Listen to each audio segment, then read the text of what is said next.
petite question. Vous donnez toujours l'exemple, je reviens à votre exemple d'arrivée aux États-Unis où l'on passe 2 heures, dites-vous, au contrôle aux frontières.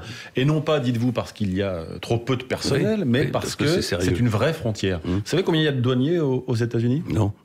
62 000. Vous savez combien il y en a en France? Non.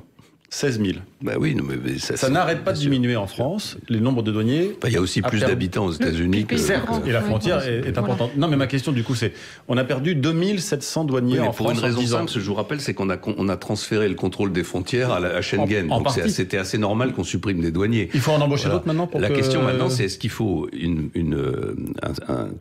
police aux frontières européenne?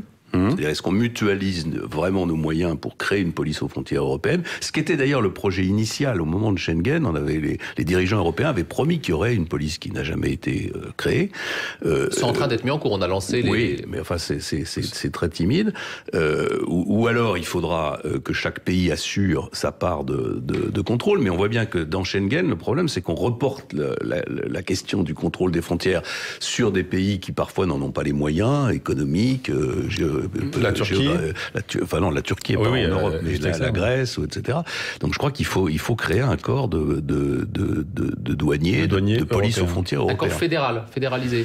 C'est-à-dire à Roissy, on aurait des policiers qui pourraient être différents français, allemands. C'est ça où le financement, une mutualisation du financement des contrôles, de manière à ce que les frontières européennes soient contrôlées. Voilà. Et je vous dis, si jamais on ne le fait pas, si on continue à laisser pourrir cette situation, ce qui va se passer, c'est qu'un grand nombre de pays va reprendre le contrôle de ses frontières et ça sera la fin de la circulation des personnes en Europe. Donc après le Brexit, la fin de Schengen, ça commence à faire beaucoup de nuages sombres qui s'accumulent sur l'avenir de l'Europe.